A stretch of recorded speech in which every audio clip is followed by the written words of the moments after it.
Basically, in training methods, there's two ways to train a dog. You force the dog to do something, or you allow the dog to do something. You lure a behavior, right? So if I want a dog to sit, I can take a treat and I can kind of lure it over his head till he puts his nose up and his butt falls down, and I say, "Good boy, sit," and I give him a treat. And he goes, "Oh, well, that was easy." Later, I tag the word into the action. I say, "Sit," put the treat over his nose. He sits. I go, "Yes, good boy," he gets the treat. I say, "Sit." He doesn't do anything. I put the treat over his nose. He rocks back. He sits. He gets the treat. Then I can hold the treat to the side now once he understands that those two, the action and the word are tied together. And I say, "Sit." I wait. He sits. Then I bring the treat in. That's luring and shaping behaviors. Operant conditioning, on the other side, is waiting for the dog to do it. So I just sit there and I look and I look and I look and I look and I wait, and I have nothing else to do with my life but just wait for the dog to sit. And he sits and I go, "Yeah, good, sit," and I give a treat. Now I have to wait and wait and wait and wait and wait and wait until he lays down, and then I go, "Yes, good, down," and I give him a treat. In my opinion, it's more fair and more humane to the dog to show him what I want him to do. And that I can do with a treat by taking the treat from his nose to his toes, and he lays down, I go, "Good, down," I give him a treat. I teach him come by walking away from him holding the treat. I give him a reward, he gets that. Again, those are, in my opinion, the better ways to do it. Negative reinforcement or compulsion type training is I force the dog to do something. In other words, if I tell him to sit and I yank him, he has to get away from the pain to sit, and he does that action. Okay. All methods will work with one dog or another. Most dogs respond best to a positive reinforcement.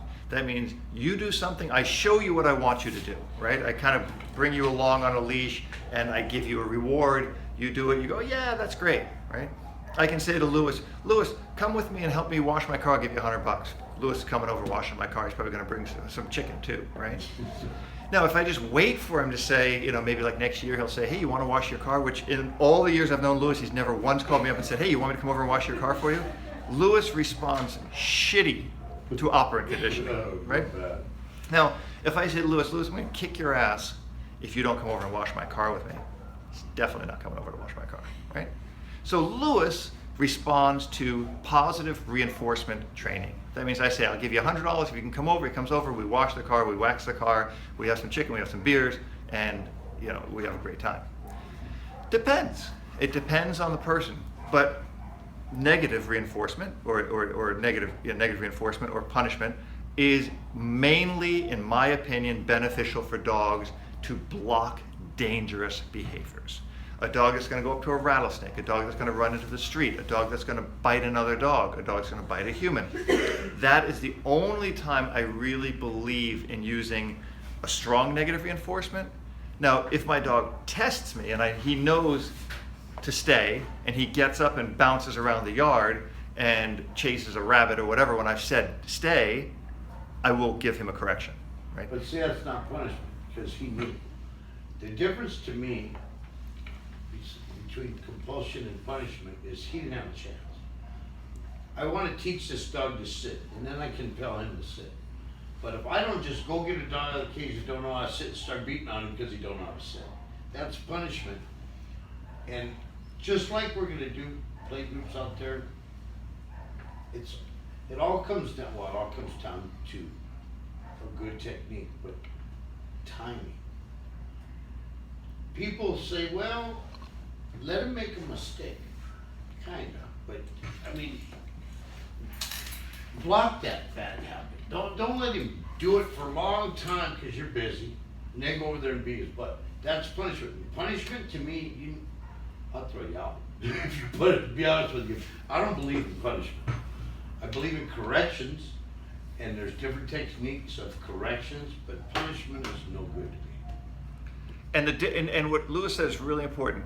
Everything in dog training is about timing, right? Anybody can teach a dog to sit, anybody, but timing is where you lose it. I had a dog that I trained as this pit bull up in Malibu by my house, and the dog wouldn't go down, right? Wouldn't go down. So I held the treat in my hand, put it from his nose to his toes, and he would just look at it and paw at it and bite. He almost chewed my nail off. And I just waited. And 20 minutes later, he laid down. And as soon as his elbows hit the ground, I said, yes! And I gave him the treat. I threw a big party. Right? He was like, wow, what the hell was that? Right? So the next time I put the treat down, he was like, how about that? And I said, yes! So he learned that the action is tied to the reward, is tied to my voice, right? It's tied to what's called the marker. Now, a great example is you tell your dog to lay down over there, right? And people do this all the time. People generally don't teach the dog what's called a release. So they say, lay down, and the dog lays down, and then we'll start talking, having a great time, and the dog gets up, and then they're talking, and I go, your dog got up. They go, oh yeah, I know. But you didn't tell him to get up. So how does he know when he can get up, right? My dog can't get up. If I say down, my dog can't get up until I say yes or free, right? Now, I'll watch my dog. So if I'm using, let's say, an electric collar or a pinch collar or something, and he's far away from me like where Lewis is, and I say down, and he's down, and then I go start talking to Lewis, or we start having a pizza, or we start just chatting about whatever, right? Or he's coming over to wash my car. The minute my dog's elbows come off the ground, I go, no, and he goes back down. Because if I wait for him and he picks up his elbows, he looks around, he stands up, and he walks over here, and now I say no, I'm correcting him for walking over here, not for breaking the down. And that's where the time is really. That's where the timing is imperative. So when a dog, for example, lunges at another dog, and a lot of people will tell you that using purely positive methods, that if you correct the dog for growling at the other dog, you're pushing out warning signals, right? So you're stopping, you're taking this piece out, this little piece, the growling out, so the dog is going to go straight to aggression. Contrarily, right? If I take out that piece, he's going to know I can't go there. I can't get to the next level, right? It's not like taking one rung out of the ladder, because if I take one rung out of the ladder, you go to the next rung, right? But it's like taking the complete ladder away and going, well, shit, I can't get up. I can't get to the top of the house, right? So blocking behaviors is where we use negative, or we consider a negative type of an action. Correction. Corrections deliver a correct behavior. It's imperative you understand corrections lead to correct behavior. Punishments lead to a punitive relationship, because it's all about nagging, negative, and adversarial relationships with your dog. Something you definitely don't want. You don't want it with a dog you don't know, and you don't want it with a dog you do know, because you're going to build a shitty relationship or no relationship with the dog you don't know, and you're going to destroy the relationship you have with the dog you do know. It should always be based on rewards.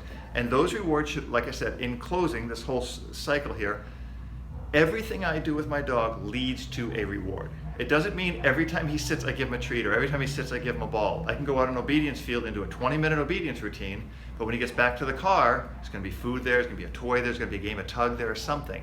I just string out the reward further and further until the dog understands. I have to do, instead of I do A and I get a reward, I do B, I get a reward. Now I have to do A through F and then I get a reward. And eventually I do A through Z and I get a reward. Because the reward is me. I mean, I'm the reward. I'm the greatest thing in the world. I'm fun, I bring food, I pay his taxes, I pay his water bill. I mean, he gets a good place to sleep, he's got a great life, right? What better could there be than being with me? Ask yourself that question, right? Okay.